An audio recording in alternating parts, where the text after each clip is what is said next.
Pues buenas tardes, compañeras, a la parte 2 de los webinars. En esta parte vamos a ver las instituciones e instancias participativas en contra de la violencia política en razón de género. Les damos la bienvenida y nos va a dar unas palabras lo que es la secretaria de Mujeres Morena de la Ciudad de México, la maestra Guadalupe Juárez. Adelante, Lupita.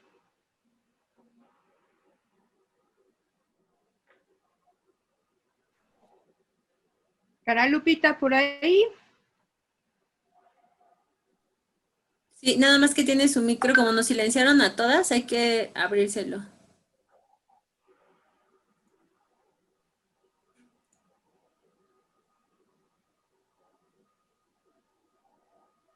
Ya está, compañeras, gracias. Ándale, pues. ¿Me dejan el micrófono abierto, por favor, compañeras? Se los voy a agradecer mucho. Compañeras, ¿cómo están? Buenas tardes. Vamos a nuestra segunda sesión. Estamos muy contentas. Empezamos el día miércoles y hoy vamos a nuestra segunda sesión de trabajo. Muy contentas, ya tenemos 91 gentes. Nuestro Zoom es para 100 gentes, es que ya faltan poquitas. Les queremos decir que seguimos en la formación de liderazgo político y seguimos continuando. Entonces, pues compañeras, bienvenidas. Hoy va a estar nuestra compañera, que es una de nuestras profesoras más jóvenes, pero muy preparada, que es nuestra compañera Pamela Ruiz, y estará también, bueno, pues nuestra compañera Gloria, ¿verdad, Gloria? Estarás con nosotras. Para muchos que la conocen, es una de nuestras mejores conductoras jóvenes. Entonces, a nosotras nos llena de gran gusto que hoy este grupo de jóvenes estén, de mujeres inteligentes, brillantes, estén con nosotros. Entonces, pues arrancamos, compañeras, y bienvenidas. Compañera Pamela, bienvenida. Vamos a darle, compañera. Un abrazo a todas. ¿Me dejan el micrófono abierto, por favor? ¿Sí? Gracias.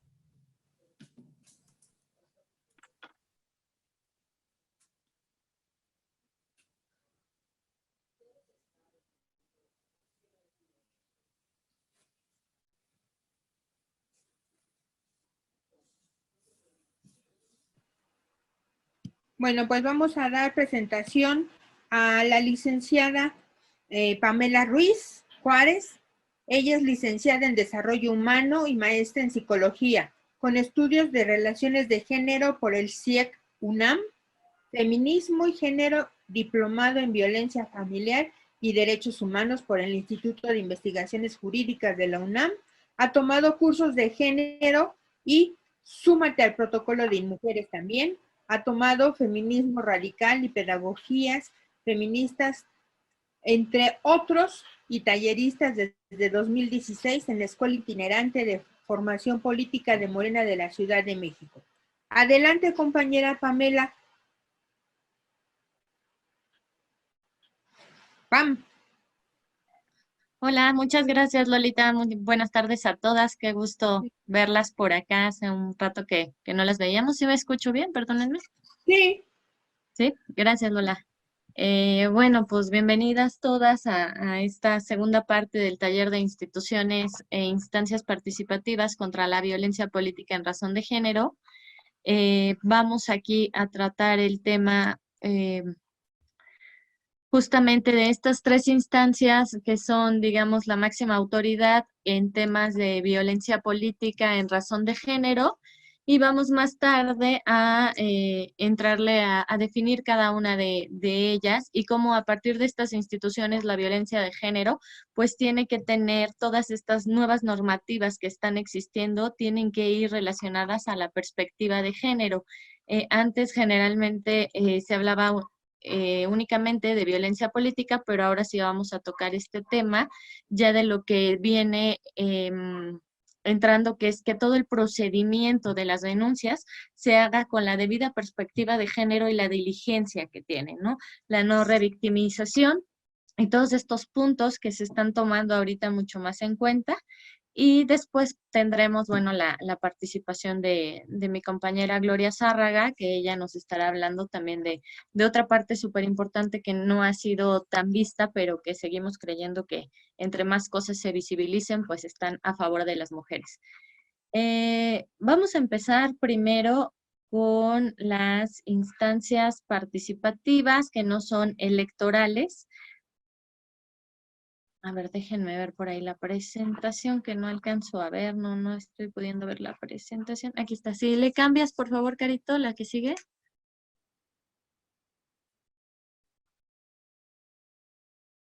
Ok, bueno, esta es una pequeña, permítame porque no alcanzo a ver. Una pequeña frase que me gustó mucho que encontré de Malala Yousafzai, ¿no? Y quiero empezar con esta frase porque creo que es lo que define este movimiento feminista y muchas de las mujeres que estamos actualmente trabajando en esto. Y bueno, pues hubo un momento en que las mujeres activistas pidieron a los hombres que se luchara por sus derechos, pero esta vez vamos a hacerlo por nuestra propia cuenta. Creo que eso es lo que nos corresponde en este momento, ¿no? Lo que hemos estado trabajando a lo largo de 5, casi 6 años en esta escuela itinerante. Y entonces, si pasamos la siguiente, por favor, Carito. ¿Sí me cambian la diapositiva, por favor? Ahí está. Bueno, tenemos aquí las instancias participativas y las instituciones. Las instituciones se dividen en dos partes. La primera son las instituciones electorales, en las cuales vamos a mencionar a las tres esenciales, que son el Tribunal Electoral del Poder Judicial de la Federación, el Instituto Nacional Electoral y la Fiscalía Especializada para la Atención de Delitos Electorales, la FEPADE. Tenemos, a partir de estas instancias, otras instancias más que trabajan en conjunto, pero que no todas pueden recibir las denuncias y que además de estas primeras instancias electorales se van a ir derivando a las instancias no electorales, que van a ver otro tipo de sesgos y de aplicaciones que vayan directamente a la violencia política en razón de género. Porque es importante señalar que algunas de las instancias electorales que tenemos no pueden recibir directamente las denuncias como violencia política en razón de género, sino que tienen que ser derivadas a estas instancias no electorales. ¿Cuáles son estas instancias no electorales? Bueno, la Subsecretaría de Derechos, déjenme hacer un poquito más grande esto que no alcanzo a ver.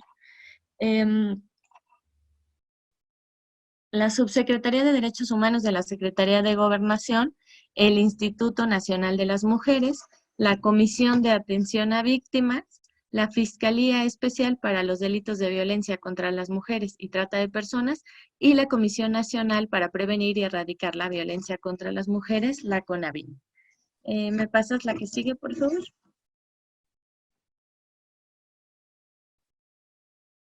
Ok. Vamos a empezar por el Tribunal Federal, el Tribunal Electoral del Poder Judicial de la Federación. Ustedes disculparán, pues estoy un poquito nerviosa de estar acá, no es lo mismo estar presencial que acá, y acá me está costando un poco de trabajo. Bueno, el Tribunal Electoral del Poder Judicial de la Federación tiene algunas atribuciones, ¿no? Es el órgano especializado en la función primordial de resolver impugnaciones de procesos electorales que se desarrollen en nuestro país. Digamos que es la máxima autoridad en materia de justicia electoral. Este tribunal debe garantizar los principios de constitucionalidad, convencionalidad y legalidad y resoluciones electorales. También conoce y resuelve controversias relativas a los actos de resoluciones centrales del Instituto Nacional Electoral. Estas dos instancias funcionan muy de la mano. Cualquiera de las dos que reciba, en el caso del Tribunal Electoral, si recibe alguna denuncia en función de violencia política en razón de género, la va a derivar y va a dar vista o aviso directamente al Instituto Nacional Electoral.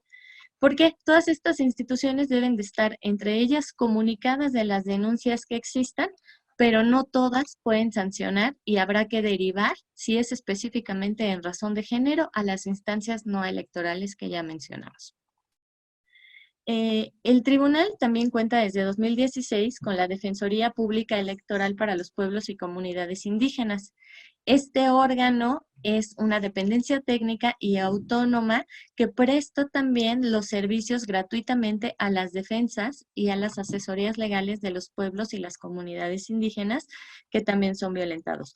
Cuando hablamos de violencia política, hablamos de un tema súper fuerte de violencia, pero cuando hablamos de violencia política en razón de género, estamos ampliando este tema de violencia contra las mujeres. Está instruido en en todos los temas de violencia que hay, pero que existe el tema de que las mujeres son grupos vulnerables, pero son grupos más vulnerables todavía el de las mujeres indígenas. Y más que eso, tenemos una violencia excesiva en niveles altísimos en la violencia de las niñas indígenas. En todas las cuestiones económicas de trabajo, todo lo que existe, aunque hablemos de niñas, la explotación laboral en niñas indígenas es el grupo más vulnerable que tenemos dentro de toda la violencia que existe en México. Entonces, bueno, de aquí la importancia de que existan estas opciones y que se abra esta perspectiva de poder denunciar también a partir de esto. Bueno, el Tribunal Electoral, ¿no? Que toma en cuenta también todas estas leyes y todos estos artículos que se han ido agregando de estos instrumentos internacionales que tenemos, ¿no? Entre ellos la Convención de Belém do Pará, las recomendaciones del Comité de la CEDAW, también la Ley General de Acceso a las mujeres a una vida libre de violencia, pues entonces se han estado reformando todas estas características que aparecen en el protocolo de prevención, sanción y erradicación de la violencia política en razón de género que el INE sacó en 2015 y después se reformó o se renovó en 2017. Y bueno, el Tribunal Electoral lo que hace también es, a partir del artículo 40 de la Ley General de Víctimas, pues también toma esta substancia o esta parte de decir qué vamos a hacer con las mujeres cuando son violentadas, ¿no? Primero, al tener una denuncia, pues se tiene que definir si la denuncia va en violencia política o en razón de género. Partiendo de eso, como ya les comenté, se vuelve a mover la situación para ver si se queda en qué instancias para que se pueda resolver. Pero a partir de esto, cuando se hacen las denuncias, se prevé también el cuidado de la integridad personal de las mujeres y de la vida de lo que están haciendo los hechos de violencia política contra ellas. Hay violencias políticas de todo tipo, como ya nos explicaron anteriormente, ¿no? Que existe desde la violencia en medios de comunicación, la violencia simbólica, tenemos la violencia sexual, pero también tenemos la violencia física que existe, y esta violencia que pone en riesgo la vida de las mujeres que están dentro de una contienda electoral, a través de las amenazas de muerte que tienen, que tenemos muchísimos casos, al ratito les voy a comentar algunos, pero cómo estas instancias han aclarado que estos delitos y que son violaciones a los derechos humanos puedan también tener, a partir de estas recomendaciones que hace la CEDAW, acelerar una aplicación de órdenes de protección para las mujeres que están sufriendo esta violencia, para así tratar de reducir, ¿no?, los riesgos, pero sobre todo para evitar que esté expuesta a riesgos mayores e irreparables. ¿A qué me refiero con riesgos irreparables? Bueno, pues somos uno de los países con más alta violencia política, violencia contra las mujeres, y tenemos casos de feminicidio al por mayor, ¿no? Entonces, al tratar de hablar de violencias irreparables, estamos hablando de esto.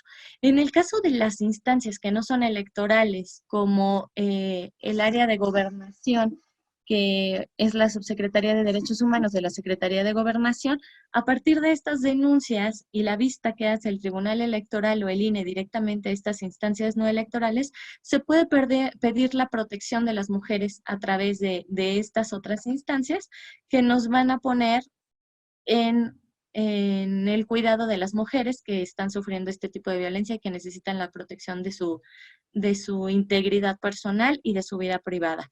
¿Cómo? Bueno, pues se pueden solicitar parte de seguridad pública o se les pueden poner escoltas, y entonces se trata de cuidar de alguna manera y de proteger prevenir sobre todo esta violencia irreparable de género.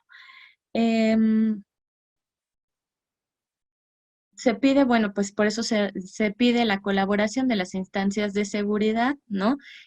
Otra de las cuestiones preventivas que hacen estas instancias, estas instancias no electorales en relación al tribunal o al INE o a la FEPADE, pues también es pedir el acceso del agresor a las instalaciones del partido, ¿no? Las restricciones que hay, o a las casas de campaña o a los lugares que la víctima frecuente, así como las prohibiciones y restricciones para impedir que siga molestando a la víctima o a sus integrantes en el entorno social. Estas medidas son solicitadas e implementadas a partir de las instancias electorales, como lo es el Tribunal Electoral del Poder Judicial, y que solicita a través de ellas a las autoridades competentes que adopten estas medidas de protección de derechos humanos o de bienes jurídicos a quien lo solicite, ¿no? De acuerdo a la Convención Americana de Derechos Humanos, a la Convención de Belém do Pará y a la CEDAW, así como en el Pacto Internacional de Derechos Civiles y Políticos, pues existe el deber general de adoptar estas medidas a fin de cumplir con la obligatoriedad de estos tratados internacionales que el Estado mexicano ya asumió desde hace, en el caso de la CEDAW, pues 41 años aproximadamente, ¿no? Bueno, al resolver estos asuntos en los que se involucra la violencia política basada en razones de género, el Tribunal Electoral del Poder Judicial debe juzgar con perspectiva de género y debe, sobre todo, de observar y de tratar de hacer las observaciones con expertos o expertas de las relaciones o de las violencias de género que involucren relaciones asimétricas de poder, estereotipos discriminadores y así también la reparación del daño, ¿no? Para esto, bueno, se han utilizado no solamente los instrumentos internacionales y las leyes nacionales, sino también las tesis de la Corte Interamericana de los Derechos Humanos, por ejemplo, y de tesis de violencia política de casos que existen, digamos, en cuanto a las denuncias que han existido en el caso, sobre todo de muchos estados, ¿no? En los cuales tenemos ejemplos,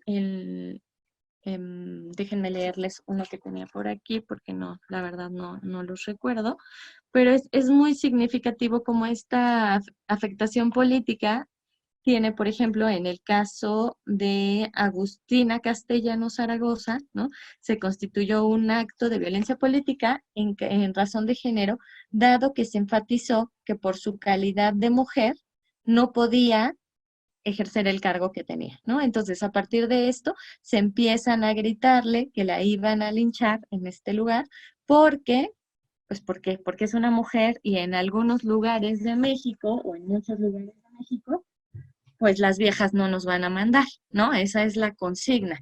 Y a partir de eso, la violencia que llegue a existir, en el caso de Agustina, bueno, pues hubo hasta un intento de linchamiento, poniendo en riesgo, no únicamente su vida personal o su cargo, sino su integridad física.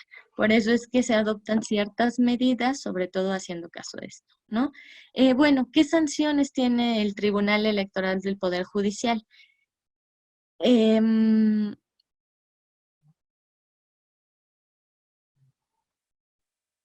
Perdón que me están diciendo aquí de las láminas, yo ya me adelanté y no he hecho el cambio de láminas, pero si me cambian, por favor.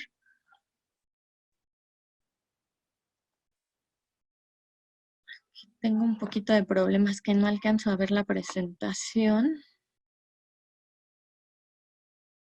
Permítanme un segundito porque no puedo verla. Ahí está. ¿Me pasa la que sigue, por favor?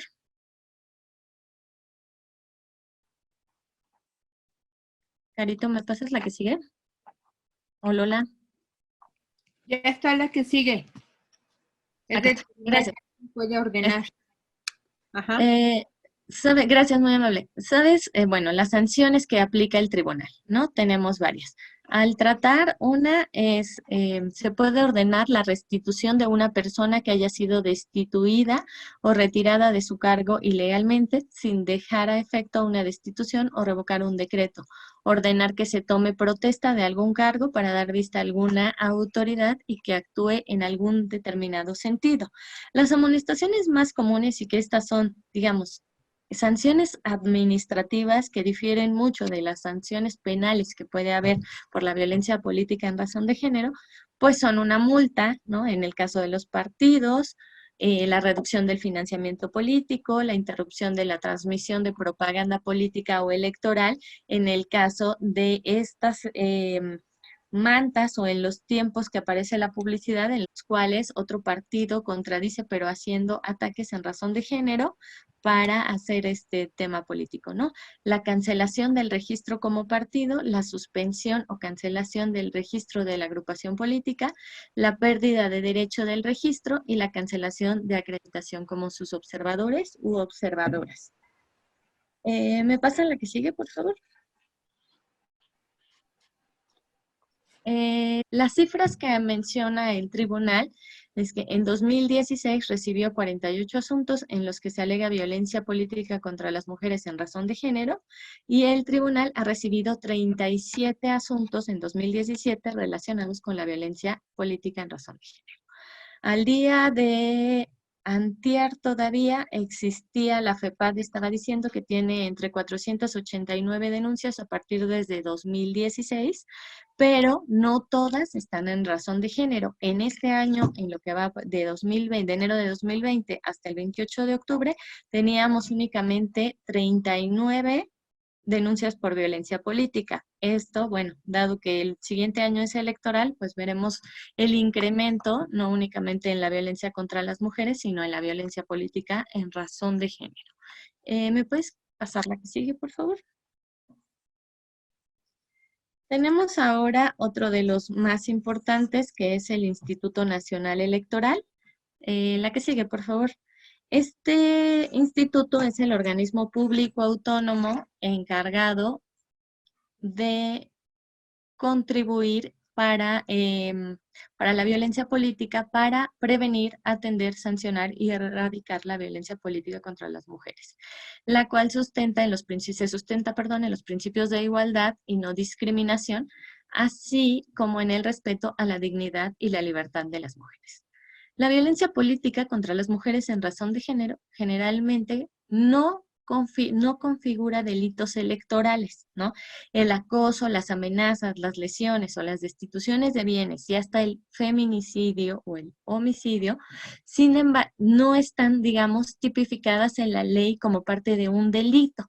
Por eso es que estas razones de género se pasan a otras instancias que puedan hacer estas definiciones específicas. Incluso al no ser clara la violencia en razón de género, se amplía una investigación a través de especialistas de las cuales la FEPADE es una principal que ahorita vamos a ver, y ella determina que a través de especialistas se encuentre ahí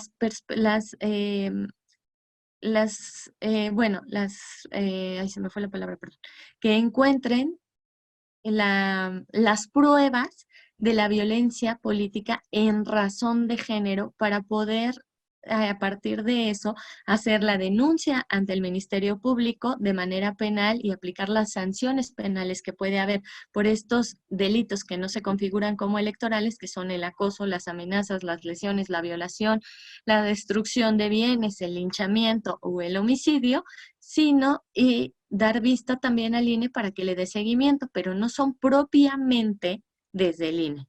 Acá creo que lo que deberíamos de hacer es que tendría que haber un conjunto de leyes que pudieran hacer, ¿no? No solamente que el INE fuera en los términos electorales, sino que pudiera existir algo más en conjunto que hiciera este tema en cuanto a violencia política del tema electoral y las instancias penales que puedan ir de la mano para tener un substanciamiento. No sé si ustedes se enteraron hace poco, hubo un caso que no es exactamente de violencia política, pero para que se entienda un poco más el tema, es de un maestro, el caso de un profesor del Instituto Politécnico Nacional, que fue destituido, ¿no? Y sancionado a través de la Secretaría de la Función Pública con una sanción administrativa por 1 año, que es la máxima sanción que se le da a un servidor público que pueda violentar. En el caso de la denuncia a través del Ministerio Público en denuncia penal, pues entonces el hombre estaba ya cumpliendo la sanción, por el tema de violación al cual se le dieron como 6 años, me parece que fueron, pero en el caso administrativo, como servidor público, la sanción es mínima, ¿no? La máxima sanción de destitución es 1 año, y encima de todo tiene ciertos puntos que a mí me parece que habría que poner en tela de juicio, ¿no? Cuando se habla de estas sanciones administrativas que no son lo suficiente para el tema de una violación de una alumna. Pero además, pues en cuanto pase esta sanción administrativa, si no se hubiera hecho la denuncia penal, pues eso sería todo lo que habría, y además se le sigue dando el ingreso mínimo que puede sustentar para que su familia siga viviendo, ¿no? Entonces creo que tenemos acá una serie de incongruencias dentro de estas relaciones que están existiendo de las sanciones administrativas con las sanciones penales, que nosotras, que nos dedicamos a verificar estos temas de violencia, tendríamos que estar muy pendientes de cómo asegurarnos que estas sanciones, que según son máximas, pues sean de verdad efectivas para reducir la violencia política contra las mujeres, y no solo la violencia política, sino cualquier tipo de violencia. ¿Me pasan la siguiente, por favor? Bueno, el INE cuenta con la Unidad Técnica de lo Contencioso, también llamada UTC, y esta unidad de lo contencioso tiene también una unidad de igualdad de género, ¿no? Que es la encargada de supervisar que todo el proceso que se encuentra dentro de una denuncia ante el Instituto Nacional Electoral pueda llevar objetivamente la perspectiva de género en el caso de las mujeres, ¿no? El INE ejerce, bueno, sus facultades para sancionar a partir de la unidad técnica de las leyes electorales mediante procedimientos sancionadores. Dichos procedimientos, pueden traer como resultado el cese de la conducta, lo que constituye una infracción electoral, o en su caso la imposición de una sanción a quienes resulten responsables. Estas sanciones que maneja el Instituto Nacional también son de 3 a 6 años según lo que se haga, ¿no? O sea, según lo que se haga, pues es una violencia, ¿no? Pienso que siguen siendo, que se quedan cortas estas sanciones que manejan de manera administrativa. Una vez que la queja es recibida ante la UTC, es revisada y analizada a efecto de determinar qué tipo de procedimiento se trata, así como si los hechos denunciados son competencia del INE o de otra autoridad. Si esta denuncia, como lo habíamos mencionado, la diapositiva anterior, cuenta con lo que la ley electoral especifica como derechos electorales, entonces se queda en el INE. Si tiene otro tipo de violencia, como ya lo habíamos mencionado, se va a las otras instancias, a las instancias no electorales, que son, del Instituto Nacional de las Mujeres, la FEPADE, que sí es electoral, pero ahorita vamos a ver por qué se va para allá, ¿no? La Subsecretaría de Derechos Humanos, la Comisión de Atención a Víctimas. Entonces, se van substanciando de acuerdo al tipo de violencia que se haya dado, pero no recibe propiamente una sanción del Instituto Nacional Electoral. Cuando se trata de violencia política contra las mujeres en razón de género, se procesa mediante la violación de alguna norma de la Ley General de Instituciones y Procedimientos Electorales, recibiendo el mismo trámite. Entonces, aquí tenemos el procedimiento, digamos, entre comillas, de cómo va a proceder esa demanda. Sé que van a decir que por qué no estamos mencionando como cuál es todo el procedimiento que tendría que llevar la queja, pero bueno, vamos a tener después en una sesión más con Carol y con Carmen Toto, todo este procedimiento de cómo se deben hacer y que hay que darle el seguimiento para que quede una denuncia estructurada y a cuál de estas instituciones se va a dirigir. Si me ponen la que sigue, por favor.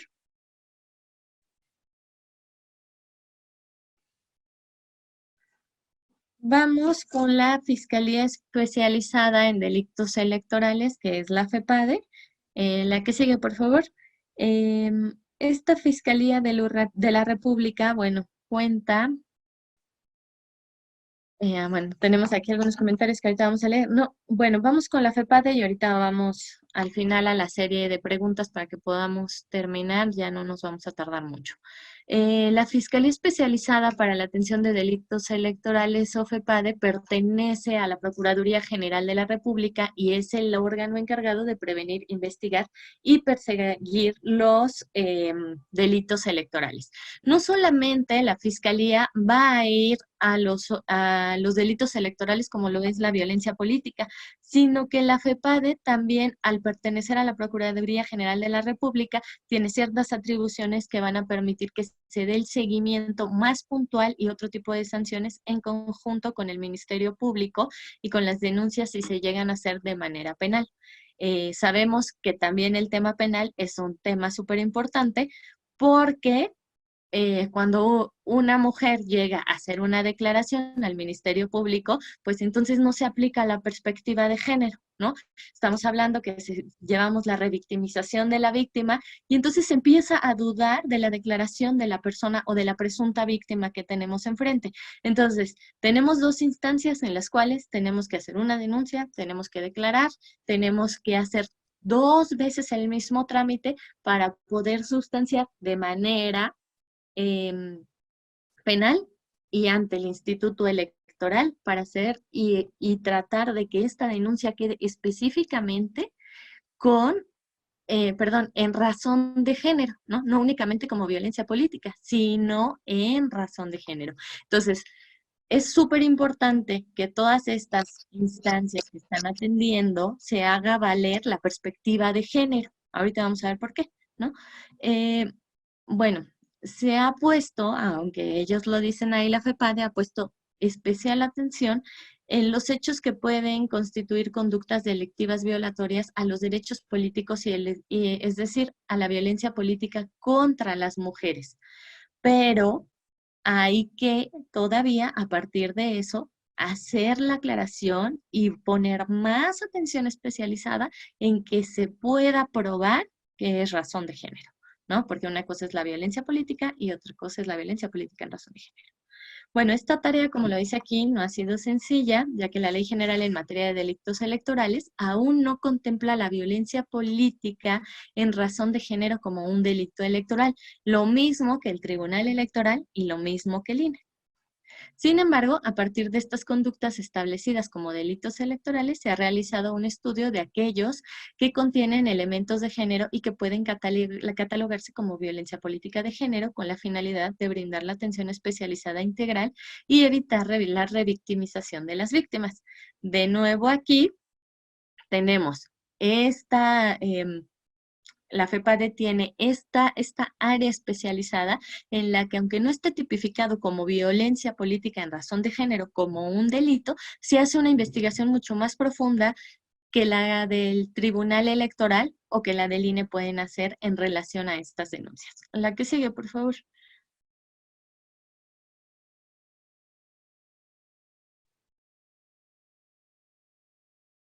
Ya está. Gracias. Las sanciones que aplica, ¿no? A partir del análisis, ¿no?, de esta ley general, tenemos que es posible mencionar que existen 2 conductas delictivas que se han detectado en los casos que existen las mujeres como víctimas, ¿no? En razón de género y las que desproporcionadamente afectan a las mujeres. O sea, tenemos dentro de estas conductas delictivas los elementos de género que son por ser mujeres, pero las que afectan desproporcionadamente, que tienen esta transversalidad que aplica el ser una mujer indígena, el ser una mujer que vive en áreas rurales, el ser una mujer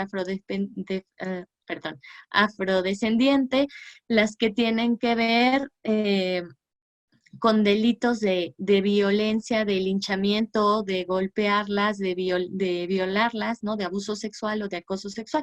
Entonces, esto se va incrementando el nivel de violencia que existe y a partir de eso, estas conductas delictivas se van abriendo. Aquí preguntaba a alguien si esto no lo ve derechos humanos. Sí, sí lo ve derechos humanos.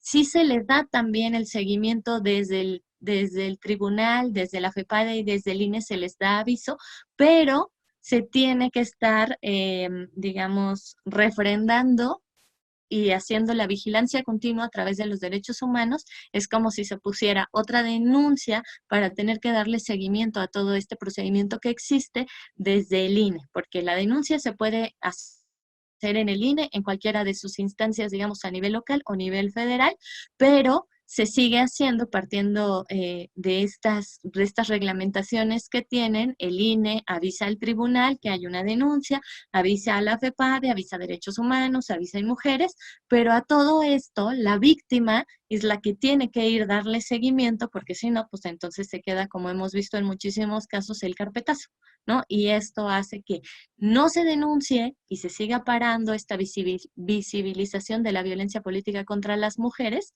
en razón de género durante los procesos electorales que existen. Bueno, ¿cuáles son las sanciones, no? El artículo 7 de la Ley General en materia de delitos electorales nos dice que es en el que se han encontrado más casos de violencia política contra las mujeres en razón de género. Se contempla una pena de 6 meses a 3 años a quien incurra en una de estas conductas que se encuentran aquí. Entonces, como ven, las sanciones administrativas pues siguen siendo mínimas. Sí, Lolita, me apuro. ¿Me pasan la que sigue, por favor?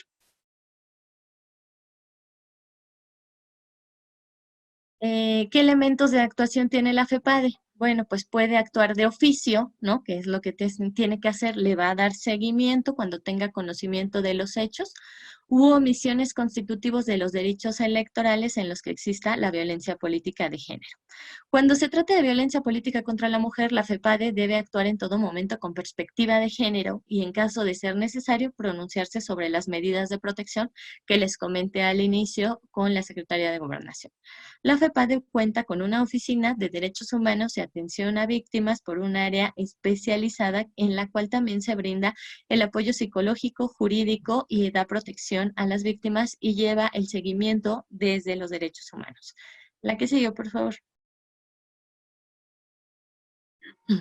Las cifras para octubre de 2020, bueno, se encuentran en investigación, como les comentaba, en la FEPADE, 39 casos contra las mujeres en temas de violencia política en razón de género. Y para enero de 2017, un poco más atrás, para ver las diferencias que tenemos, se presentaron denuncias por 52 casos de violencia política contra las mujeres. Y de estas investigaciones y carpetas que se abrieron, solo 26 se les dio la calidad de víctimas. Entonces estamos hablando de la mitad de las denuncias que se encuentran dándoles a las mujeres este seguimiento con perspectiva de género, en el cual ellos plantean que es en razón de género y que sí fueron víctimas. Habría que ver qué es lo que pasó con los otros 26 casos que quedan pendientes, pero es el 50% que me parece que es muy poco el trabajo que se está haciendo en relación a esto. La que sigue, por favor. La violencia política contra las mujeres, según nos dice la FEPADE, en el ejercicio de sus funciones públicas, pues ha detectado el mayor índice de violencia en las mujeres indígenas, como le estábamos hablando. En segundo lugar, las candidatas que están en proceso electoral. Y en tercer lugar, en las y los funcionarios electorales y partidistas que tienen. Entonces, seguimos viendo que desde la violencia de género, pues las mujeres indígenas siguen siendo los grupos más vulnerados, ¿no? Como ya teníamos conocimiento, y después, y al último lugar, pues de alguna manera los funcionarios o funcionarias electorales, que sí sufren más, creo, por el tema de publicidad, ¿no? Y todas estas campañas publicitarias que se hacen, que tiene que ver más con violencia, en temas de violencia política, pero que en el caso de las mujeres candidatas y las mujeres indígenas es más hacia la violencia política en razón de género. ¿Me pasan la que sigue, por favor? ¿Cómo interactúan estas instituciones electorales y no electorales? Bueno, como ya lo habíamos dicho, ¿no? Derivado de estas atribuciones y responsabilidades que tiene el INE, la FEPADE y el tribunal, interactúan entre sí y cuando el caso lo exige. ¿A qué recurren? Bueno, al CEAP, a la Secretaría de Derechos Humanos, de SEGOV, al FEMITRAM, a IMujeres, a CONAVI, ¿no? Para la prestación de servicios de acuerdo a lo que se especifique en las denuncias que reciben estos 3 órganos máximos de autoridad electoral. El INE, bueno, lo hace a través de la Unidad Técnica de lo Contencioso e interactúa con su sala regional especializada del Tribunal Federal Electoral, del Tribunal Electoral del Poder Judicial, cuando se trata de un proceso especial y se envía al expediente circunstanciado, ¿no? Sobre todo cuando es en violencia política en razón de género. ¿Me pasan la que sigue, por favor? El tribunal, depende del caso, puede dar vista al INE, a la FEPADE, al CEAP o a INMujeres. ¿Por qué? Si es un caso únicamente de violencia política, se refiere al INE, pero si tiene razón de género, se tiene que dar aviso a las otras instancias. Estas instancias deben de considerar lo que es necesario para el ámbito de, de su competencia, para que tomen las medidas correspondientes de protección y de denuncia. Sí, como lo dice aquí, si se identifica el riesgo inminente de la víctima, pues se notifica a la Subsecretaría de Derechos Humanos de SEGOV para que realice el análisis de riesgo y emita las recomendaciones que, como les había comentado, pues son medidas de protección y seguridad, ¿no? Pero bueno, la verdad es que ahí también tenemos algunas dudas de que estas cosas se cumplan. En el caso de FEPADE, bueno, interactúa con la CEAP, ¿no? En el apoyo a víctimas, en el Registro Nacional de Víctimas, ellos son los encargados de hacer todo este registro de si es violencia política en contra de mujeres y si es violencia política contra las mujeres en razón de género, y todas las definiciones no es exactamente definiciones, pero sí todos los puntos que tienen las denuncias para establecerlo y ver a qué códigos de seguridad, de violencia, ¿no? En qué tipos de violencia se van especificando y ahora sí que empezar a hacer como un registro. Este Registro Nacional de Víctimas, bueno, que aparece aquí, déjenme ver aquí, ¿no? Bueno, para que se realicen, aquí están las valoraciones de riesgo y que lleven a cabo las acciones que están en manos de estas instancias, ¿no? En el caso de la FEPADE, pues se puede denunciar directamente en FEPADETEL, que lo pueden encontrar muy fácilmente, o más tarde les podemos enviar el directorio de estas instancias que lo tienen. ¿Me pueden pasar la que sigue, por favor? Ya casi vamos a terminar, un minuto. Aquí, ¿por qué pusimos esto? Bueno, ahorita salió toda esta aprobación y de esta ley que está bueno, no es una ley, ¿no? De esta campaña que está haciendo el INE de 3 de 3 contra la violencia política en razón de género, ¿no? En los cuales el INE está especificando que si cumplen con alguna de estas líneas que se encuentran aquí, como es la violencia familiar o doméstica, ¿no? Si eres violentador, si has cometido delitos sexuales o delitos contra la libertad sexual, o si debes, por ejemplo, la pensión alimenticia, pues entonces no vas a poder ser o participar en las elecciones, ¿no? A una candidatura en las siguientes elecciones. Pareciera que estos lineamientos que aparecen aquí son muy difíciles de poner en claro, ¿no? De cómo se va a hacer esto. Pero dentro de las dependencias de gobierno sí se hizo previamente una solicitud a todas las dependencias en las cuales pudieran enviar los registros que existen de todas estas personas que tienen denuncias por acoso acoso y hostigamiento sexual dentro de las instituciones, aquellas que deban la pensión alimenticia y aquellas que tengan alguna denuncia a nivel penal a nivel tribunal familiar para ver si pueden candidatearse o no.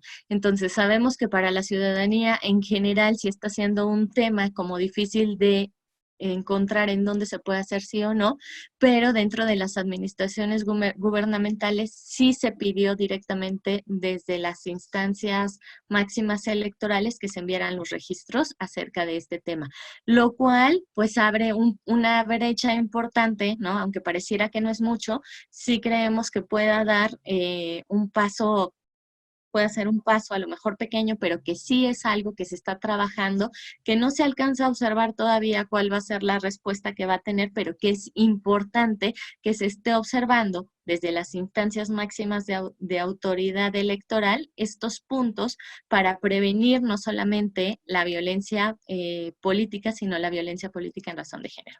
La que sigue, por favor. No, la otra. Bueno, aquí está. Gracias. La actuación con perspectiva de género. ¿Por qué hablar de la actuación con perspectiva de género? ¿No? Bueno, no únicamente porque es obligatorio para el Estado mexicano, ¿no?, impartir justicia con perspectiva de género, sino porque esto nos va a ayudar también a nosotras, ¿no? Desde toda esta estructura que hemos tenido las que estamos aquí en la escuela, de conocer, como bien lo dijeron mis compañeras en la sesión anterior y hablaron de la perspectiva de género, esta condición de género y lo que implica juzgar en caso de que podamos ser posibles víctimas de violencia política en razón de género o simplemente de violencia de género, ¿no? Las cuestiones que discriminan y que impiden la igualdad en aquellos casos en los que se debe enfatizar los grupos de vulnerabilidad como son las mujeres y las niñas indígenas. Si ustedes revisan el protocolo del INE, van a encontrar, por ejemplo, el caso de la presidenta municipal de Chenaló en Chiapas, ¿no?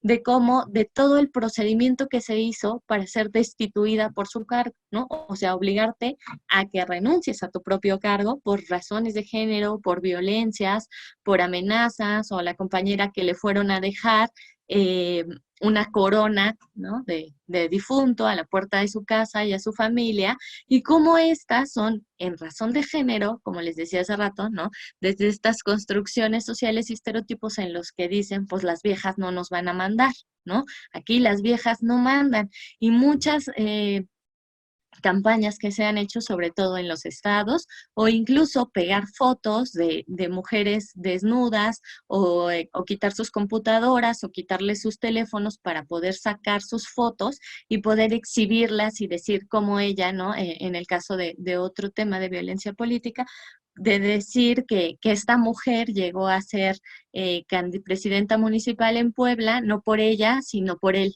¿no? O sea, dando a entender a través de la perspectiva de género y de la violencia de género, pues que las mujeres no pueden cumplir con los cargos de elección a los que están ganando, sino que es porque, como se dice en algunos lugares, pues qué hizo o con quién se acostó para poder acceder a ese puesto, ¿no? De aquí la importancia de verificar y examinar las denuncias que sean en razón de género, pero que también la perspectiva de género seamos nosotras las verificadoras y las primeras en asegurarnos que se esté utilizando. O sea, no es únicamente, ¿no?, que en el caso de que haya un incidente, pues haya una patrulla rosa con una policía. Eso no es perspectiva de género.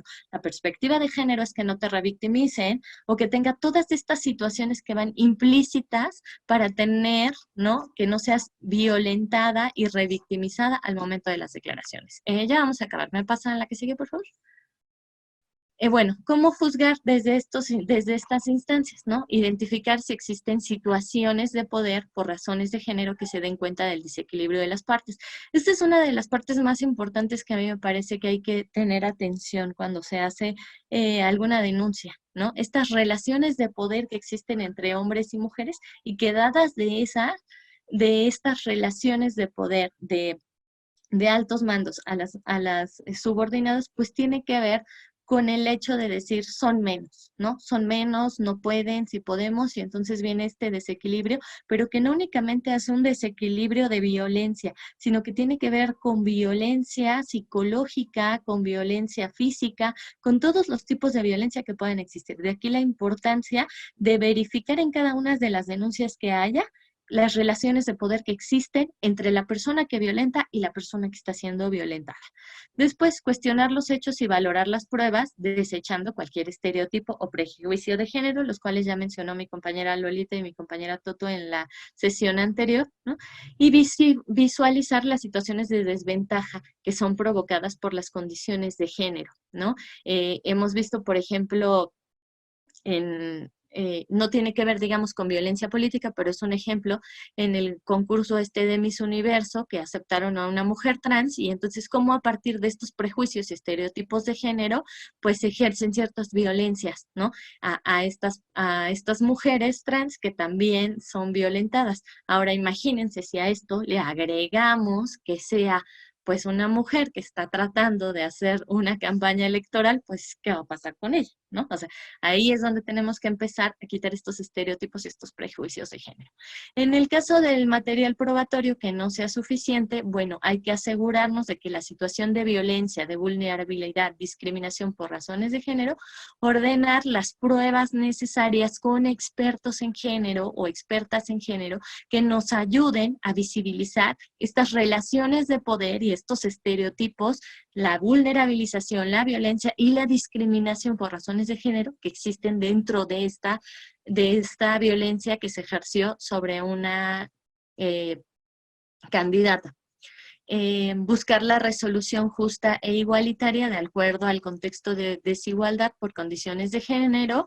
Aquí sería importante también que quien esté interesado en ver esto, pues pueda no solamente hacer referencia al artículo 4 de la Constitución, ¿no? Sino que pueda ahondar más en la ley de igualdad entre mujeres y hombres para que pueda ver todas las definiciones y las opciones de esta ley de igualdad que existe, ¿no? Y las desigualdades que entonces van a quedar muy marcadas a partir de las desigualdades y de las condiciones relacionadas al género. ¿Qué otra? Aplicar los derechos humanos en todas las personas, en especial en las niñas, que es el grupo más vulnerable que tenemos, no en el caso de violencia política en razón de género, pero sí es importante que no dejemos de mencionar que como un grupo vulnerable pues son las niñas. ¿Y por qué los derechos humanos? Si entramos a este tema de los derechos humanos, al igual que la ley de igualdad, pues nos vamos a dar cuenta de la importancia que tiene el respeto, ¿no?, de los derechos humanos desde el inicio, cuando se empieza a hacer todas las denuncias, pues que no se viole ninguno de los derechos humanos de las personas, tanto de quien está siendo acusado como de quien es la víctima. Hacer el uso del lenguaje incluyente y no sexista con el fin de no discriminar por motivos de género. Porque, bueno, ya sabemos que existe un debate enorme acerca del lenguaje incluyente y que, bueno, tenemos la RAE y podemos entrarle al feminismo decolonial, a ver por qué sí, por qué no, por qué hacerle caso a la RAE o no. El punto es que cuando estamos haciendo este uso del lenguaje incluyente, ¿no?, estamos también disminuyendo la discriminación por motivos de género.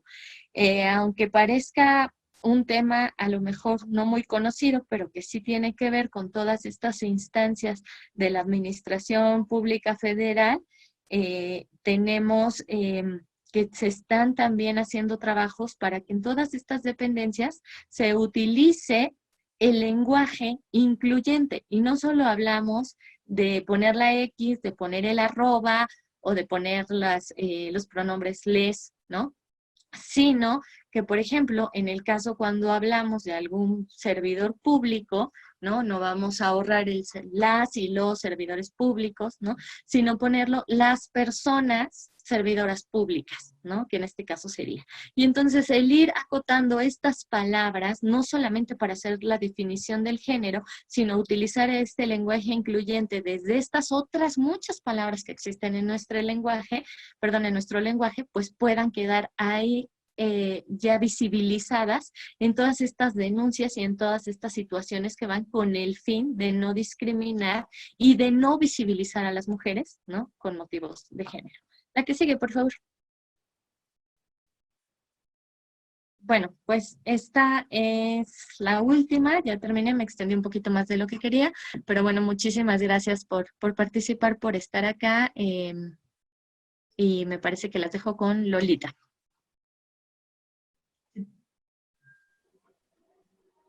Muchas gracias, Pam. Bueno, me presento, mi nombre es Carolina Romero y justamente estamos coordinando esta mesa, por así decirlo, virtual, con nuestra compañera Lolita. Y bueno, pues le vamos a dar paso también a nuestra compañera Gloria Zárraga, quien es también una persona activa en este tipo de temas para poder abordarlo y darle seguimiento. Entonces, bueno, pues la voy a presentar. Ella es bióloga egresada de la Universidad Nacional Autónoma de México, activista en favor de los derechos de las mujeres, cuenta con 10 años de experiencia como coordinadora de proyectos en el tercer sector. Ha impartido talleres de fortalecimiento institucional y ha colaborado en proyectos de desarrollo sustentable con visión de género. Desde hace 4 años ha tenido una formación constante en temas con perspectiva de género, como liderazgo político, igualdad sustantiva, violencia contra las mujeres en razón de género, entre otros. Ha colaborado como articulista en la revista En Voz Alta y en diversos blogs de redes sociales de colectivas feministas. Desde hace año y medio conduce el programa de radio Mujeres Transformando Álvaro Obregón, que se transmite en Radio AMLO, en donde semana a semana se discuten temas relacionados a la problemática que viven las mujeres día con día. Cree fervientemente en que las mujeres en la organización, la formación política y el acuerpamiento y en general redes de sororidad entre mujeres dará la fuerza para seguir en la lucha por nuestros derechos y para eliminar toda violencia que nos afecta. Le damos muchas gracias a la maestra Pamela y le damos la palabra y la bienvenida a Gloria Zárraga. Adelante, Gloria. Gracias, Caro. Buenas tardes a todas. Es un gusto para mí estar por acá. Tengo el placer de conocerle a muchas de ustedes y bueno, para mí es muy importante y como decía Pam, muy imponente estar en un foro como este. Pero bueno, vamos a iniciar. No sé si me pueden ayudar ahí con las presentaciones. Gracias, Caro.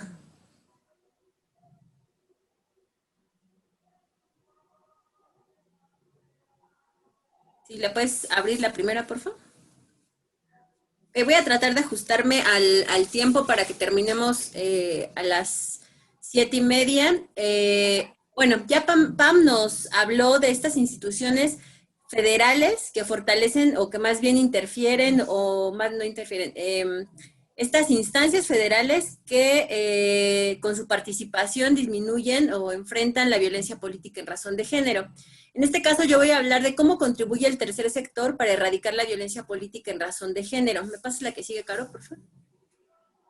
Pues bueno, iniciamos con esta frase de Simone de Beauvoir: el feminismo es una forma de vivir individualmente y de luchar colectivamente. Gracias, Caro, la que sigue, por favor. Bueno, primero vamos a entrar en contexto y vamos a definir qué es el tercer sector para poder entrar a este tema. Bueno, el tercer sector en México se le ha denominado a una sección de la economía compuesta por la sociedad civil organizada, sin ánimos de lucro, en la que por consecuencia no se distribuyen beneficios a sus propietarios ni a sus socios, sino que se reinvierte la unidad para cumplir el objetivo fundamental, ¿no? Surge gracias a la preocupación de la sociedad por incidir en política pública y atender necesidades sociales en las que no basta la acción por parte del gobierno. Yo ahorita que Pamela estaba explicando toda esta parte de las instancias, leía sus comentarios y veía que decían, si el INE no está haciendo su trabajo, vamos a hacer, leía por ahí las palabras acompañar, visibilizar, vigilar, atender, estar unidas, ¿no? Y pues bueno, un poco hacia esa parte va esta ponencia.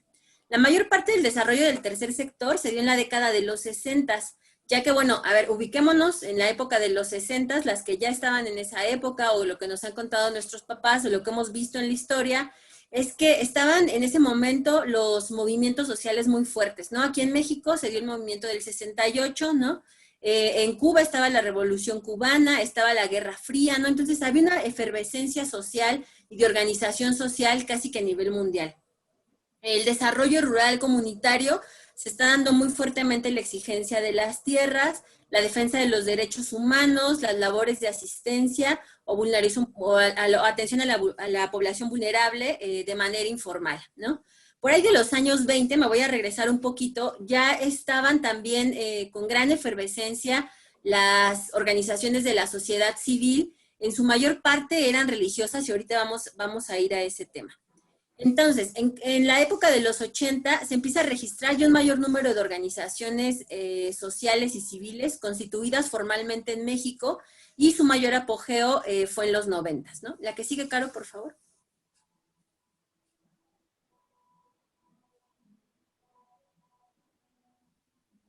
Muy bien, entonces, en esta lámina que estamos viendo, les voy a explicar un poquito cómo está constituido el tercer sector. Si vemos del lado izquierdo, tenemos primero el Estado-Nación, ¿no? Arriba está el gobierno y en la parte de abajo vemos la sociedad civil. La sociedad civil se divide en dos, que es la parte lucrativa y la no lucrativa. Esto del lucrativo se ve muy pegadito al gobierno, pero no tiene que estar totalmente separado. Muy bien, en la parte lucrativa encontramos a las personas físicas, a las personas morales, aquí entran profesionistas, artesanas, prestadoras de servicios, en el caso de personas morales, corporativos, empresas, cooperativas, etcétera, ¿no? Es toda esta parte de la sociedad que da un servicio para perseguir un fin lucrativo. En el caso del tercer sector, se refiere a toda la parte de la sociedad organizada que no persigue fines de lucro. Está en la parte de abajo y están marcadas con más enfatizadas. Bueno, en la parte no lucrativa tenemos a las asociaciones religiosas, a las asociaciones de autobeneficio. En este encontramos clubes sociales, deportivos, cámaras empresariales, colegios de profesionistas y sindicatos. Ahora bien, las que nos interesan para esta presentación es la parte de abajo, partidos políticos y organizaciones políticas y instituciones de terceros, que es en la que más vamos a abundar en esta parte, ¿no? En instituciones a terceros encontramos fundaciones, que son generalmente mucho más grandes, tienen un patrimonio propio y son independientes, pueden ser operativas, pueden ser también de corte empresarial. Ok, tenemos a las asociaciones operativas que no tienen un patrimonio propio, pero se dedican a la parte de desarrollo en diferentes sectores, educación, salud, derechos humanos, culturales, género, y ahorita vamos a ahondar en esas. Ahora, si nos detenemos un poco en esta lámina, quiero que, por favor, en la parte en la que vienen descritas las asociaciones religiosas, asociaciones de autobeneficio, entre estas 4 que vemos aquí que se despliegan del tercer sector o de esta parte no lucrativa de la sociedad, situémonos en los años 20, 30 más o menos, ¿dónde creen ustedes? Pregúntense, ¿dónde creen que participábamos más las mujeres? ¿Ya se lo preguntaron? Sí, estoy segura que todas pensaron asociaciones religiosas porque era nuestra forma de participar. Por ahí de los años 50 muchas mujeres se incorporan, pero a toda esta parte de voluntariado, atención, ¿no? Están pendientes como esta parte de atender a personas con problemas de salud, ¿no? Y sobre todo, pues son muy fuertes las asociaciones religiosas en esos momentos. Ya para los años 60 y 70, que si nos ubicamos en esa época, pues también podemos darnos cuenta que en los 70s fue cuando se desarrolla más fuertemente toda la cuestión feminista. Es en esta época, en los 70s, en los que las mujeres somos partícipes, incluso liderean organizaciones de la sociedad civil, a lo mejor todavía de forma un poco informal, pero ya en los años 90 se empiezan a formalizar y se empiezan a hacer redes un poco más sólidas. La que sigue, Caro, por favor. Ok, ¿cuáles son las principales funciones de las organizaciones no gubernamentales, OSCs, organizaciones de la sociedad civil? Aquí entran también todas las colectivas. Me gustaría enfatizar una diferencia entre, a lo mejor hay muchas colectivas grandes, pero no están formalizadas, y eso vamos a ver un poco más adelante, que nos puede como limitar la participación de estas para promover diferentes derechos de las mujeres. Bueno, ¿cuáles son sus principales funciones en general? Bueno, hay de diferentes cortes, como ya lo vimos, pueden sensibilizar a la sociedad sobre causas sociales, humanitarias o medioambientales, impulsar proyectos de transformación social, promover la participación de las personas para su propio desarrollo. Hay muchas organizaciones que se dedican a generar mecanismos de autoempleo, ¿no? Fortalecer a la ciudadanía para que sea conocedora de sus derechos y pueda exigirlos, complementar las políticas públicas de los estados o organismos internacionales, y trabajar con honestidad y profesionalidad, compromiso y transparencia, ¿no? La que sigue, por favor. Ok, bueno, el tercer sector y las mujeres. Este tercer sector, esta parte de la organización, de la sociedad civil organizada, ¿hacia dónde va? Bueno, existen al menos 1000 organizaciones, esto con un dato del año pasado, existen al menos 1000 organizaciones atendiendo la problemática de las mujeres, ¿no? Principalmente en aspectos de defensa y promoción de derechos humanos, desarrollo de capacidades y habilidades, defensa de atención a víctimas de violencia, investigación e incidencia política. En los últimos 30 años en México, las organizaciones de la sociedad civil que trabajan en favor de las mujeres han logrado una mayor incidencia en la vida pública. Y si no, déjenme pensar ahora, el año pasado, más o menos por estas fechas, ya estaba muy fuerte toda la cuestión del feminicidio, ¿no? Se estaba haciendo una ola a nivel nacional, y si ustedes recuerdan, en Chile hubo un movimiento muy fuerte acerca de este colectivo, esta colectiva de Chile, que hizo visible por medio de un performance toda la situación que estaba pasando con víctimas de feminicidio en este país, ¿no?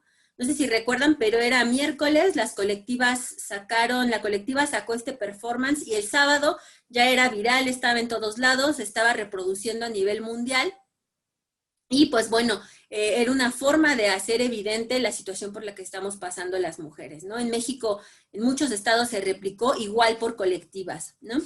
¿A qué se dedican estas organizaciones que atienden a las mujeres, que generalmente están creadas por mujeres y para mujeres en diferentes ámbitos? Se dedican al trabajo, a la justicia, atención a la justicia. Hay organizaciones muy específicas a las que las mujeres se pueden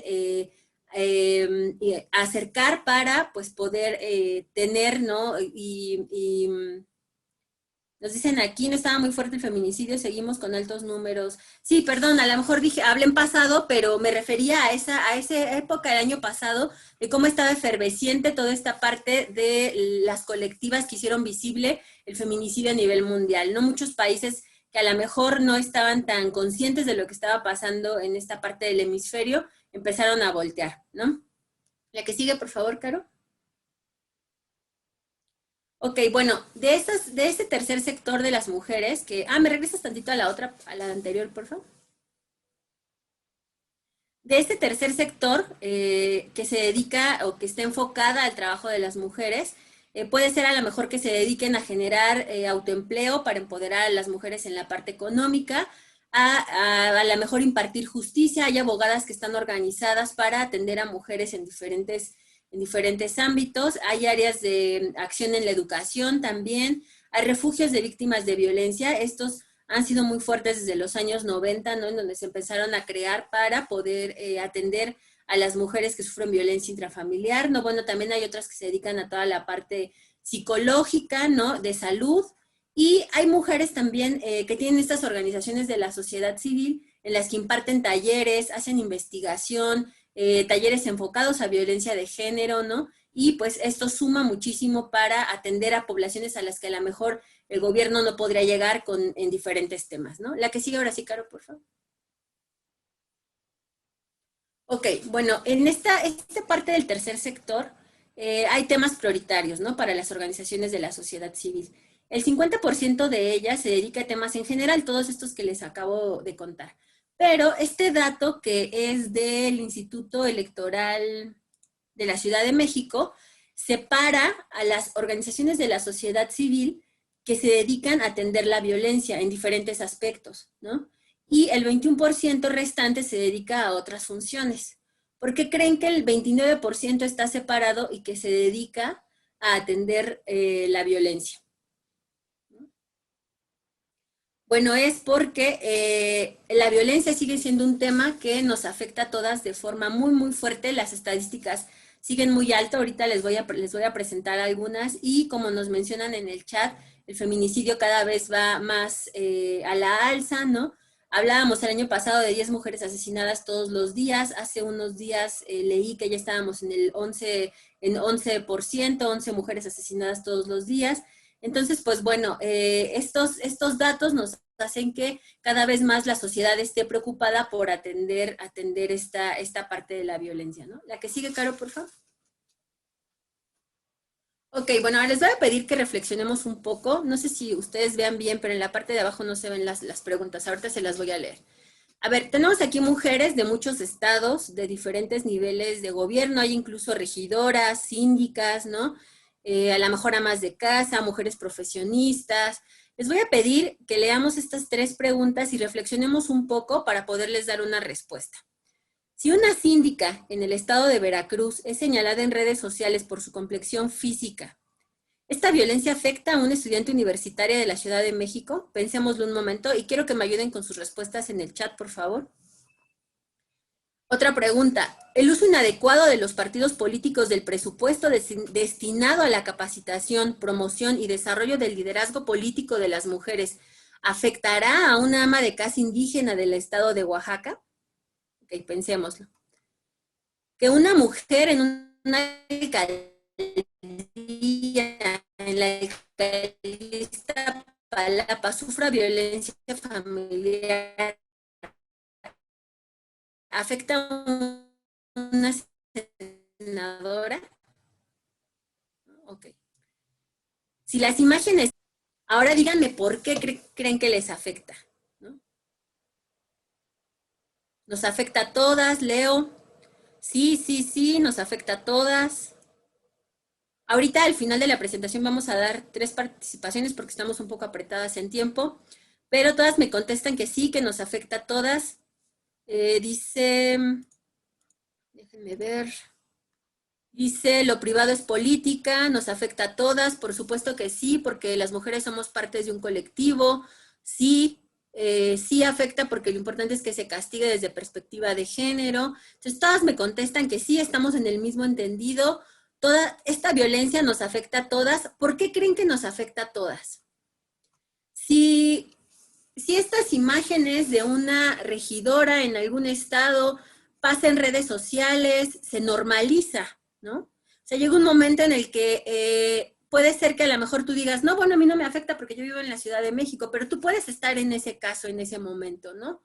Y el que se permita esto y quede impune, por supuesto que nos afecta a todas en una forma colectiva. Y eso es lo que hay que tratar de cambiar. Como les mencioné en la primera diapositiva, con esta frase de Simone de Beauvoir, el feminismo es una forma de vivir individualmente, pero de luchar colectivamente. En medida de que nosotras nos encontremos en redes, nos encontremos acuerpadas, estemos en colectivas, estemos unidas, vamos a poder enfrentar este tipo de violencias que nos afecta. Nos dice Erika Muñiz, sí afecta, a ver, déjenme leer este. Dice, sí afecta a las mujeres que nos representan en el ámbito político, denigran a las mujeres en general, simulando que todos podemos, en general, y a lo que todos podemos estar expuestas. Cuando en este año se promulga la ley Olimpia, en donde ya toda esta parte del contenido sexual va a estar limitado, pues bueno, por supuesto que es un avance de todas nosotras, y que en medida de que nosotros arropemos a todas estas mujeres que están siendo violentadas de alguna otra forma, que apoyemos a una síndica en Veracruz. Yo leía sus comentarios hace rato, y efectivamente, dice Grisela Lozada, nos afecta porque violenta nuestros derechos políticos y la participación de las mujeres. Claro que sí, esto que menciona Gris, me viene muy a la cabeza en la primera pregunta que dice si esta violencia afecta a un estudiante universitario en la Ciudad de México. Esta estudiante universitaria, si en algún momento quiere acceder a algún cargo político, tiene que llegar con las condiciones necesarias que le permitan participar y que le permitan desarrollar su cargo de la mejor manera, ¿no? Entonces es por eso que nos afecta a todas. La que sigue, Caro, por favor. Ok, ¿por qué nos afecta a todas? Porque ya mencionaron mis compañeras en la primer ponencia, me gustaría como dejarlo un poco más explícito.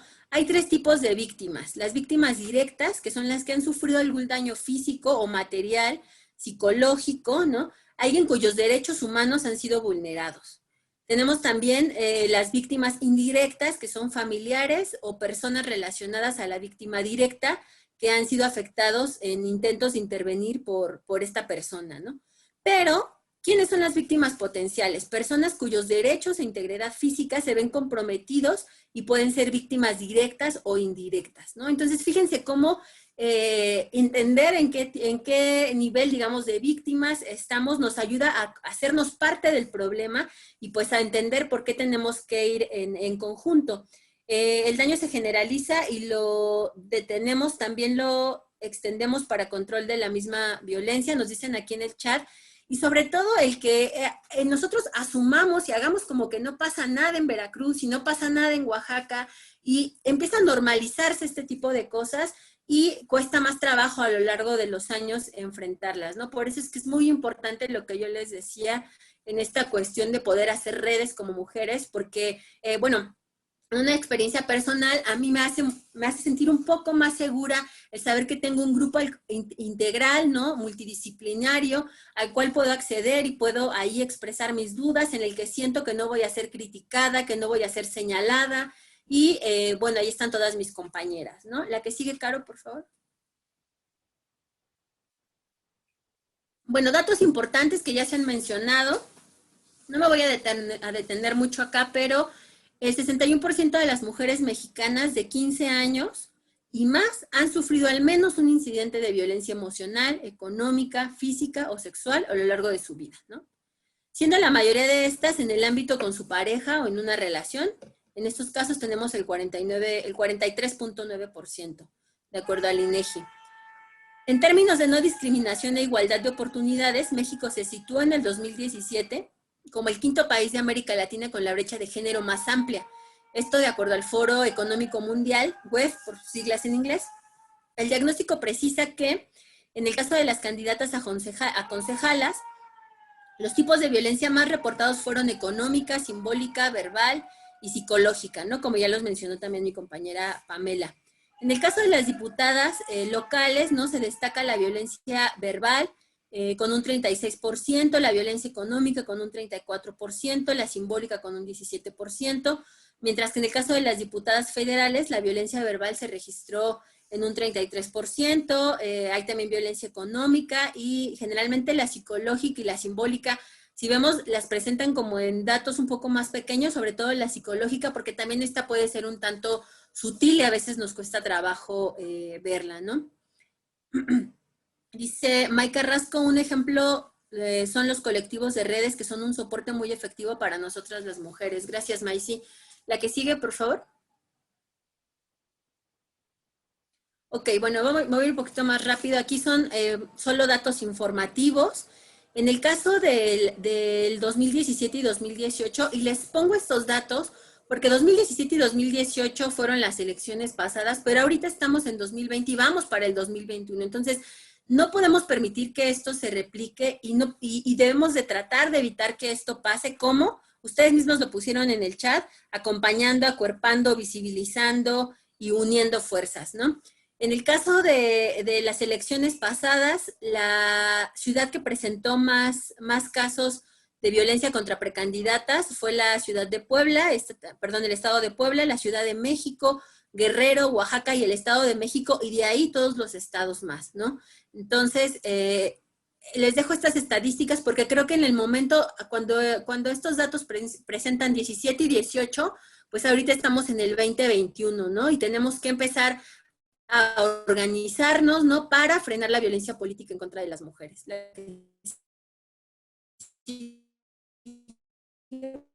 Por favor.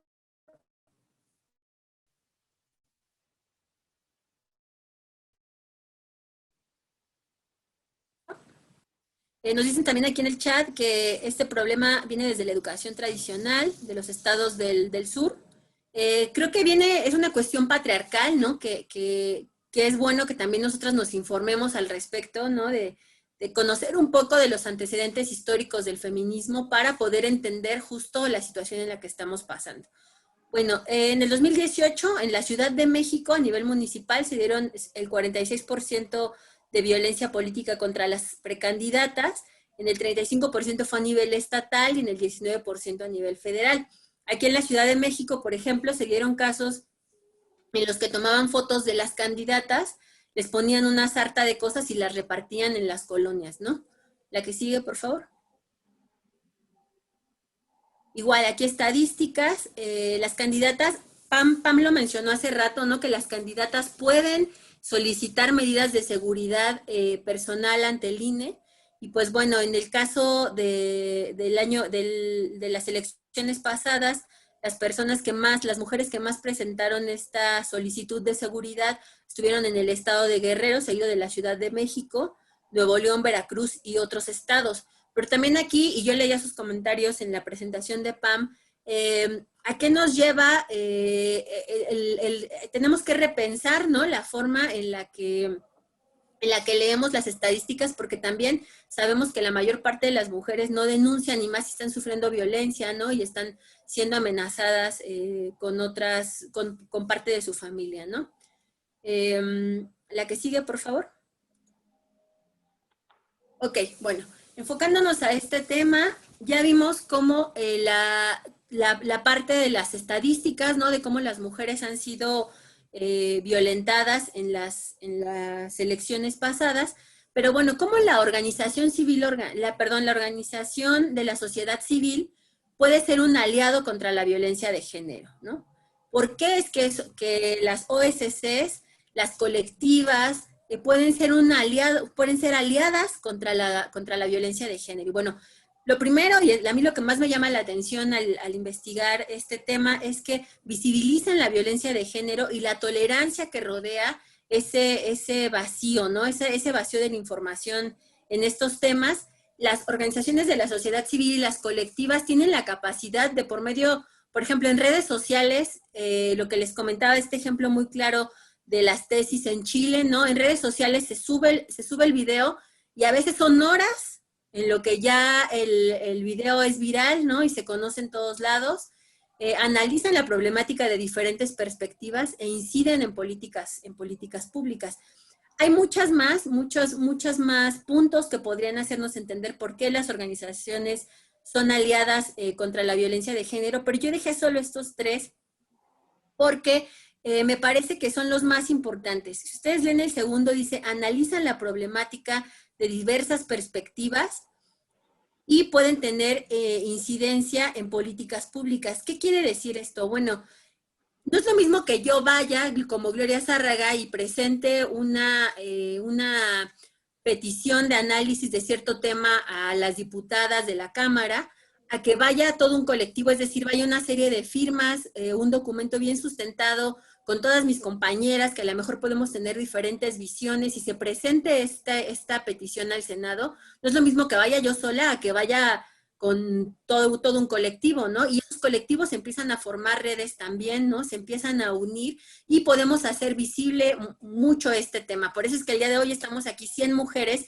que a lo mejor tenemos diferentes expresiones, cada una de nuestra forma de ver la política. Sin embargo, tenemos temas que atender que nos unen a todas, y por eso es que tenemos que estar caminando en redes y en conjunto, ¿no? La que sigue, Caro, por favor. Ok, la organización civil, la organización de mujeres, la formación de redes, la formación de colectivas hace la fuerza.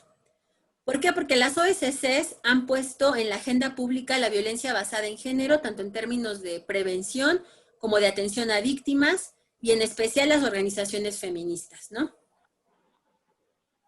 Por supuesto que en organizaciones de la sociedad civil hay toda una gama, hay diferentes matices, pero ¿por qué es que debemos de estar unidas? Bueno, pues por esta lámina en la que les presentaba esta reflexión de qué tipos de violencias nos afectan, ¿no? Si una mujer en su ejecución de cargo está siendo violentada, pues por supuesto que nos afecta a todas, ¿no? Han generado campañas públicas de sensibilización para prevenir la violencia, y también hay muchas de ellas que han incluido el tema en sectores gubernamentales, no solo organizaciones de la sociedad civil muy formadas y que están dadas de alta en Hacienda, sino también todos estos colectivos que se suman y que están organizados para incidir en la política, ¿no? Han logrado también que la violencia de género se incluya en acuerdos internacionales, como ya los mencionaron mis compañeras, y en leyes y normas nacionales, y que se identifique como un problema de los derechos humanos que las mujeres tenemos y que los estados tienen la obligación de afrontar, ¿no? Han generado campañas públicas, ya lo dije, y también han logrado poder traer recursos incluso financieros de otras agencias internacionales para la atención de estos puntos, por lo menos en salud, en cuestiones sociales e incluso judiciales, ¿no? Como les mencionaba, este tipo de organizaciones, asociaciones civiles que de repente incluso se dedican a dar, son psicólogas o a lo mejor abogadas, que organizan un tema y se dedican a impartirlo a Perdón, mujeres. Gloria, que te interrumpa, estamos sobre el tiempo. Muchas gracias. Sí. Perdón. Ya voy a Adelante. acabar, ya nada más la que sigue, por favor. Sí, gracias. Bueno, este es más o menos lo que les estaba diciendo, pero bueno, lo importante es que la sociedad civil organizada desafía paradigmas culturales y opresivos, confronta discursos, ¿no? Y sin las organizaciones de las mujeres no tendríamos tantos avances en los derechos de empoderamiento y económicos como los tenemos ahora, ¿no? Han promovido incluso la promulgación de leyes federales, como les mencionaba. Y pues bueno, con esto terminamos. La que sigue, Carito, por favor. Con esto termino. Creo que me quedo con esta reflexión de una frase de Marisela Lagarde que dice: la sororidad pasa por hacer pactos muy concretos, hacer sinergias y sumarnos a lo que hacen otras. Nada más. Muchísimas gracias. Muchas gracias, compañera Gloria, por esta valiosa información. Es importante que estén atentos también a sus redes sociales. Vamos a estar compartiendo el tercer webinar con respecto a violencia política por razón de género. Y también, bueno, vamos a dar la dinámica, la vamos a cortar un poquito por el tiempo. Vamos a hacer 2 participaciones solamente. Estarían alzando su manita y nuestra compañera Lola nos estaría indicando quiénes son. Mientras, pues le damos las gracias a las personas que nos siguen desde Facebook, que bueno, también estamos compartiendo por ese medio. Y cuando se termine el taller, es importante que, por favor, las que ya tenemos los datos y estamos en grupo, ya les estamos enviando el post-test. Es importante que lo respondan porque eso para nosotros es una evidencia de las actividades y esta acción tan valiosa que están haciendo las compañeras. Entonces, por favor, Lolita, ¿me apoyas indicándome quiénes serían las participantes? Y por favor, Karen Ramírez, ¿me apoyarías en el tema de pues desbloquearles ahí el micrófono para que podamos dar acceso? Mira, la primera que levantó la mano es Misaira Nayeli. Por favor, ¿cuál es tu pregunta de la compañera? Reyes Morales. Nayeli Reyes Morales. A la una.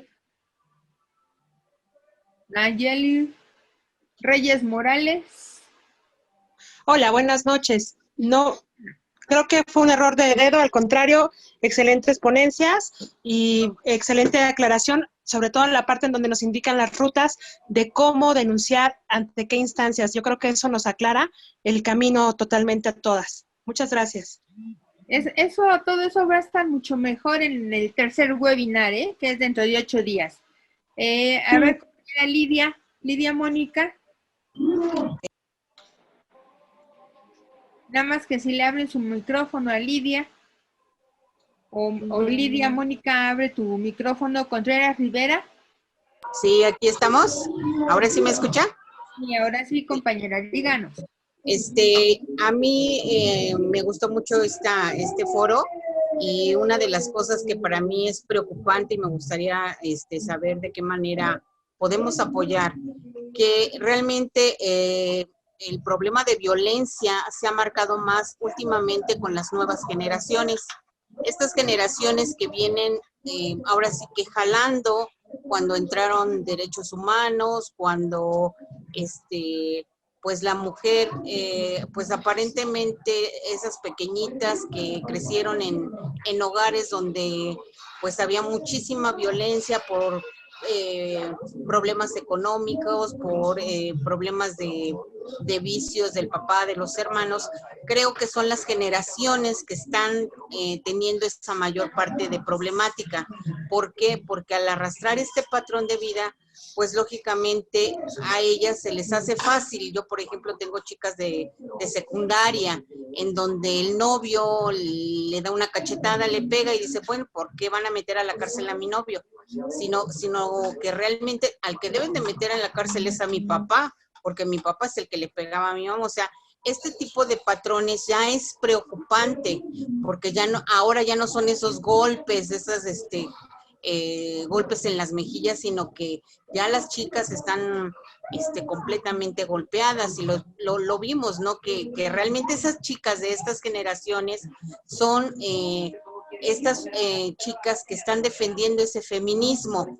¿Pero por qué? Porque lo adoptaron ellas de manera agresiva en casa, de parte de los padres. Entonces, sí, a mí me gustaría mucho cómo, pues, podríamos apoyar en ese aspecto, que realmente no es, ahora sí que viene por generaciones, y la preocupación más grande es esta generación de chicas de 18 a 24 años, en donde para ellas que el chico las golpee, o que ande el chico con 3, 4, 5 y llegue a casa, es normal. O sea, ya se volvió Así es. normal esa Disculpe violencia, que la ¿no? interrumpa, estamos sobre el tiempo. Si gusta concretar, Sí, por favor. sí, María Isabel. Muchas gracias por la invitación. Muchísimas gracias a usted. Y bueno, pues le damos la palabra a nuestra secretaria de Morena Mujeres, antes de irnos a Morena Mujeres, Lupita Juárez, quien se encuentra aquí con nosotros. Adelante, Lupita, por favor. Oigan, qué tema, ¿no? ¿Qué les pareció? ¿Les gustó?